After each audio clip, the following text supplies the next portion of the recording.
नमस्कार। आज बात करते हैं उत्तर प्रदेश की। एक ऐसा राज्य जो बहुत तेजी से बदल रहा है। हम समझेंगे कि आखिर वहां हो क्या रहा है। आज एनर्जी की ग्रेटर नोएडा में भारत की पहली मेगावाट स्केल की वैनेडियम रिडॉक्स फ्लो बैटरी शुरू की गई है। अब यह है क्या? ये आप समझिए ग्रिड को स्थिर रखने के लिए एक बहुत लंबे समय तक चलने वाला एनर्जी स्टोरेज सिस्टम है। और सबसे खास बात यह है कि ये एक होमग्रोन सोल्यूशन है जो वाकई में एक बड़ा कदम है। और इसकी कैपेसिटी देखिए, 3 मेगावाट घंटा। ये कोई छोटा नंबर नहीं है। मतलब ये सिस्टम ग्रिड को स्थिर रखने और भविष्य की ऊर्जा जरूरतों को पूरा करने में एक बहुत बड़ा रोल निभा सकता है। ये एक बड़ी छलांग है।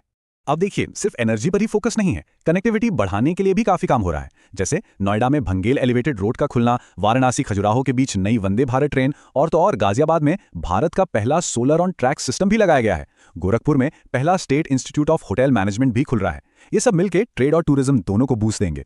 इंफ्रास्ट्रक्चर के साथ साथ सर्विस सेक्टर को भी बड़ा पुश दिया जा रहा है। उत्तर प्रदेश अब देश का पहला ऐसा राज्य बन गया है जिसने सर्विस एक्सपोर्टर्स के लिए एक मार्केटिंग डेवलपमेंट असिस्टेंस यानी एमडीए स्कीम शुरू की है।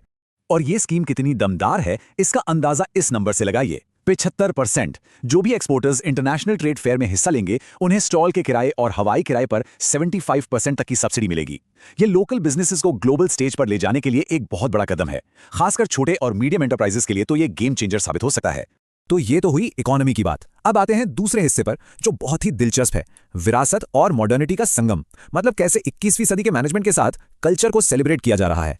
और इसका एक बेहतरीन उदाहरण है संगीतकार सिद्धांत भाटिया और उनका एल्बम साउंड ऑफ द कुंभ।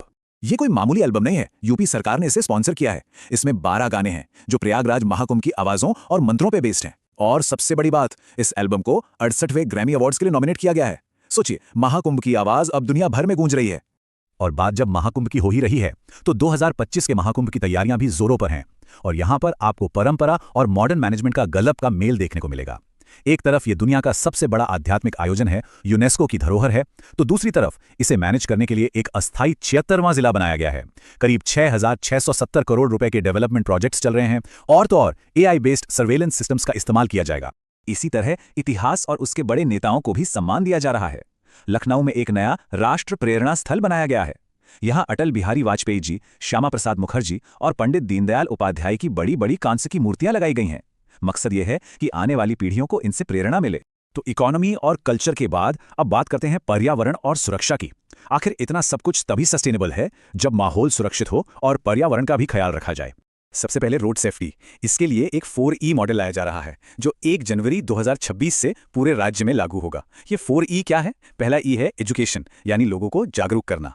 दूसरा है एनफोर्समेंट, यानी ट्रैफिक नियमों को सख्ती से लागू करना।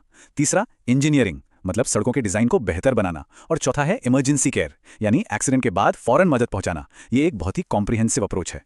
अब रोड सेफ्टी के अलावा पब्लिक सिक्योरिटी को भी मॉडर्नाइज किया जा रहा है। बड़े मंदिरों में एआई बेस्ड कैमरे लगाए जा रहे हैं। साइबर क्राइम से लड़ने के लिए प्रतिबिंब नाम का एक प्लेटफॉर्म बनाया गया है। मिशन शक्ति के तहत महिला पुलिस अधिकारियों को स्कूटर्स दिए जा रहे हैं। और कानपुर डीआरडीओ में लेवल 6 बुलेट प्रूफ जैकेट की भी टेस्टिंग चल रही है। मतलब हर मोर्चे पर टेक्नोलॉजी का इस्तेमाल कर सुरक्षा बढ़ाई जा रही है।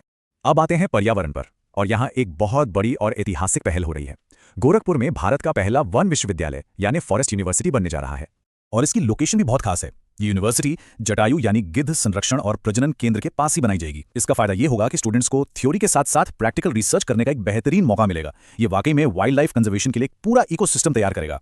तो हमने इकोनॉमी, कल्चर, सिक्योरिटी और एनवायरनमेंट, इन सभी पहलुओं पर नजर डाली। और ये सब मिलाकर एक ऐसे उत्तर प्रदेश की तस्वीर बनाते हैं जो बहुत तेजी से बदल रहा है। तो सवाल फिर वही आता है कि इस बहुआयामी बदलाव के साथ उत्तर प्रदेश भारत के भविष्य को आकार देने में क्या भूमिका निभाएगा। देखिए, एक तरफ आध्यात्मिक केंद्र है तो दूसरी तरफ टेक कॉरिडोर्स बन रहे हैं, नई पर्यावरण नीतियां भी हैं। मतलब आने वाले सालों के लिए एक बहुत बड़ा और महत्वाकांक्षी ब्लूप्रिंट तैयार हो रहा है। ये देखना वाकई दिलचस्प होगा कि ना है सारी की सारी धाराएं रटने बैठेंगे तो बहुत मुश्किल होगी। हमें बस उन पर फोकस करना है जो एग्जाम में बार बार पूछी जाती हैं, जैसे कि हत्या के लिए धारा 302, अपहरण के लिए धारा 363 और चोरी के लिए धारा 389। ये कुछ ऐसे उदाहरण हैं जो बहुत ही महत्वपूर्ण हैं। ठीक है, तो आईपीसी ने हमें बता दिया कि अपराध क्या है और सजा क्या है। लेकिन जैसे ही कोई अपराध होता है, असली एक्शन तो तब शुरू होता है। और यहीं पर कहानी में एंट्री होती है सीआरपीसी की, जो पूरी कानूनी मशीनरी को आगे बढ़ाती है।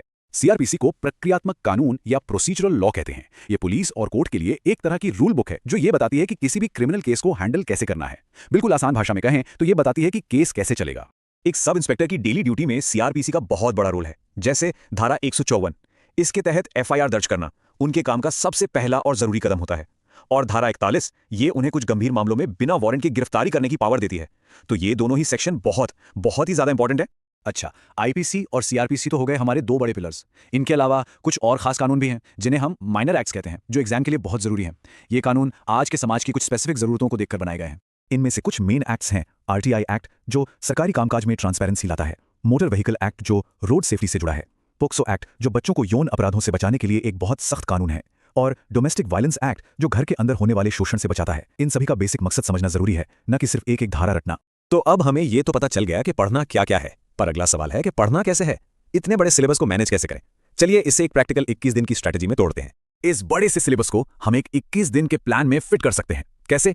पहले 7 दिन सिर्फ और सिर्फ आईपीसी पर फोकस करें, वो भी उसकी सबसे जरूरी धाराओं पर। अगले 7 दिन हम देंगे सीआरपीसी और बाकी के छोटे एक्ट्स को। इस तरह पूरे सिलेबस को छोटे छोटे हिस्सों में तोड़कर उस पर आसानी से काबू पाया जा सकता है। अच्छा, सिर्फ कानून की जानकारी होना ही काफी नहीं है। असली जंग तो एग्जाम हॉल में है, तो वहां सफल होने के लिए हमें एग्जाम के रूल्स को भी अच्छे से समझना होगा। मार्किंग स्कीम को समझना हमारी स्ट्रैटेजी का एक बहुत जरूरी हिस्सा है। हर सही जवाब के लिए मिलेंगे 2.5 मार्क्स। और सबसे अच्छी बात क्या है, कोई नेगेटिव मार्किंग नहीं है। इसका सीधा मतलब है कि बिना डरे हर सवाल को अटेम्प्ट किया जा सकता है। ये एक बहुत बड़ा एडवांटेज है। लेकिन एक बहुत जरूरी बात है जिसका खास ध्यान रखना है। सिर्फ टोटल स्कोर अच्छा लाने से काम नहीं चलेगा।